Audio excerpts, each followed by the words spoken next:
अस्सलाम वालेकुम। हम लोगों ने लास्ट टाइम जितनी डिस्कशन की थी वो 426 सीआरपीसी तक हम लोगों ने कवर कर लिया था। इसके आगे 427 सीआरपीसी जो है वो स्टार्ट होता है और 427 सीआरपीसी डील करता है, जैसे आप लोगों ने पहले 426 वगैरह के अंदर अपील अगेंस्ट कन्विक्शन के अंदर देखा कि कोर्ट क्या क्या डिसीजन कर सकती है, और इसी तरह 417 के अंदर आपने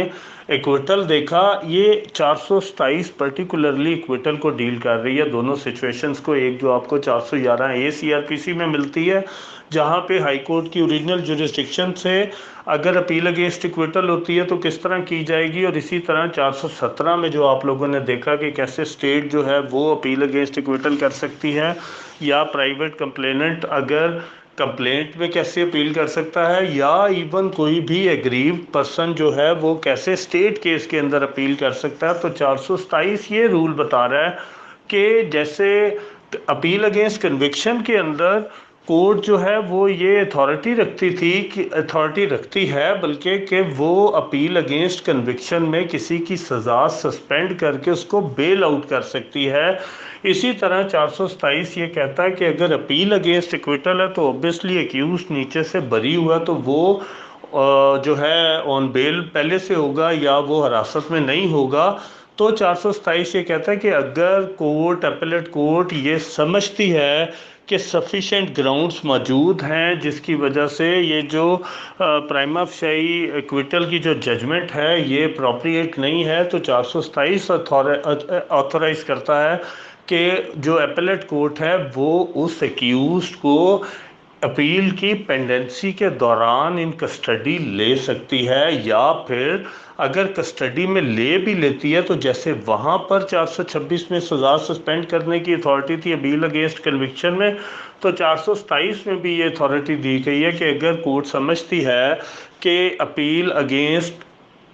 इक्विटल जो है उसके अंदर एक्यूज को कस्टडी में ले लिया गया तो वो उसको 427 के तहत ही बेल आउट भी कर सकती है, जो कि उसी के अंदर तहरीर भी है। इसके बाद आपकी जो 428 सीआरपीसी है वो डील कर रही है फर्दर एविडेंस को। जैसे मैंने आपको अपील और रिवीजन के अंदर शुरू में एक ब्रीफ बताया था, ये वो सेक्शन है 428 जहाँ पे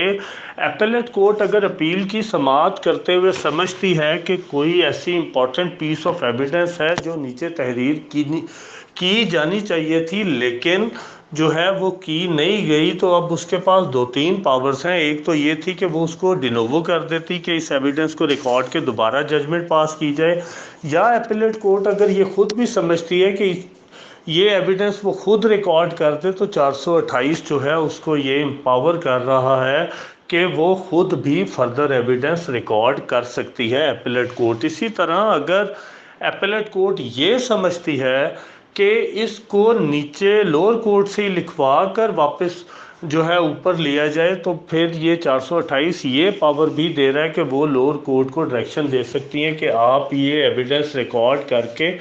सर्टिफाई करके इसको वापस ऊपर भेजें, और फिर अपील का फैसला उसके बाद वो अपीलेट कोर्ट करने की पोजीशन में हो सकती है। और यहाँ पर यही 428 जिस तरह हम लोगों ने देखा कि 205 के तहत पर्सनल अटेंडेंस डिस्पेंस की जा सकती है या 540A के तहत पर्सनल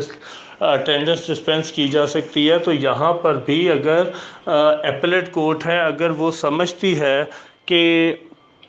एक्यूज़ जो है उसको, जैसे हमने पहले देखा कि अपील की समाअत के दौरान एक्यूज़ का पेश होना ज़रूरी नहीं है, लेकिन अगर कोर्ट ये डिसाइड करती है कि अपील के अंदर फर्दर एविडेंस रिकॉर्ड की जाए तो यहाँ पर भी ये बात की जा रही है कि एक्यूज़ की प्रेजेंस के अंदर लाजमी रिकॉर्ड की जाएगी। अगर कोर्ट अदरवाइज सेलेक्ट करती है, अदरवाइज मीन कि अगर उसको डिस्पेंस विद करना चाहती है तो उस सूरत के अंदर डिस्पेंस विद भी की कर सकती है, और अगर फर्दर एविडेंस रिकॉर्ड की जाती है तो उस सूरत के अंदर वही रूल होगा जो हमने mode of recording of evidence में पहले देख लिया है। इसके अलावा फिर आपकी 429 सेक्शन है जो कि सिर्फ बेंचेस को डील कर रही है कि अगर कोई बेंच जो है वो किसी डिसीजन में इक्वली डिवाइड हो जाता है और कोई यूनानिमस व्यू अराइव नहीं हो सकता तो उस सूरत में एक थर्ड जज को रेफरेंस भेजा जाएगा, जो कि डिसीजन करेगा वही फाइनल होगा। फिर आपको शुरू के अंदर मैंने ये बात भी बताई थी कि क्रिमिनल लॉ के अंदर जो है वो सेकंड अपील का कंसेप्ट नहीं है, और अगर लोअर कोर्ट का फैसला अपर कोर्ट ने अपहेल्ड कर दिया, मेंटेन कर दिया, तो उस सूरत के अंदर फर्दर अपील की गुंजाइश नहीं रहेगी। और ये आपका सेक्शन जो है वो आपका 430 सीआरपीसी डील कर रहा है कि जब अपील का फैसला ऊपर से मेंटेन हो जाएगा तो no further appeal could be file, बल्कि वो राइट ऑफ अपील जो है बस एग्जॉस्ट हो जाएगा। लास्टली जब हमने शुरू में ये बात देखी थी कि जिस वक्त हमने काइंड्स ऑफ 173 सीआरपीसी पढ़ी थी, तो उसके अंदर मैंने आपको एक काइंड बताई थी अबेटमेंट ऑफ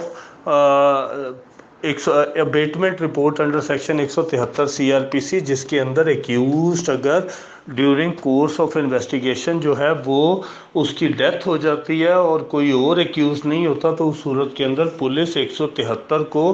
अबेटमेंट रिपोर्ट के तहत जो है वो अदालत के अंदर सबमिट करती है और उस प्रोसीडिंग को अबेट कर दिया जाता है। कोई स्पेसिफिक प्रोविज़न जो है वो सीआरपीसी के अंदर ऐसी मौजूद नहीं है जो अबेटमेंट को डील करती हो, जहां पर ट्रायल के दौरान एक्यूज जो है वो फोत हो जाए, या जो है वो even during course of investigation जो है वो उस वक़्त भी अगर फोत हो जाए, तो उस सूरत में भी अबेटमेंट के बारे में कोई कंसेप्ट नहीं है। लेकिन अपील के अंदर अबेटमेंट का कंसेप्ट जो है वो आपको 431 सीआरपीसी के अंदर मिलता है, जहां पर ये बात की गई है कि अगर कोई भी अपील जो है 411 के तहत या 417 के तहत अगर एक्यूज जो है वो फोत हो जाता है तो ये अबेट हो जाएगी। और इसी तरह जो है अगर कोई अपील अगेंस्ट सेंटेंस है अंडर सेक्शन जो हमने पहले 423 वगैरह पढ़ा, उसके अंदर वो ये बात करते हैं कि except an appeal from the sentence जो है वो हर दूसरी अपील जो है वो एपेलेंट की डेथ के ऊपर अबेट हो जाएगी। अब ये जो कंसेप्ट अबेटमेंट का है, ये तो वैसे नेचुरल बात भी है कि कोई भी जो डेड पर्सन है वो प्रोसिक्यूट नहीं किया जा सकता, और यही प्रोसीजर जो है वो अप्लाई करता है आपकी अबेटमेंट के ऊपर। लेकिन ये 431 स्पेसिफिकली आपका जो अपील है उसके मुतालिक जो है वो ये रूल दे रही है, और इसी को बेस बनाकर बाकी सारी चीज़ों के मुतालिक, जैसे abetment proceeding during course of investigation है, या कोर्ट के पास भी अगर कोई शख्स दौरान ट्रायल जो है एक्यूज फोत हो जाता है तो उसकी हद तक भी अबेटमेंट कर दी जाती है, ख़त्म कर दी जाती है प्रोसीडिंग, तो वो इन्फ्रेंस भी आपका 431 सीआरपीसी से लिया जाता है।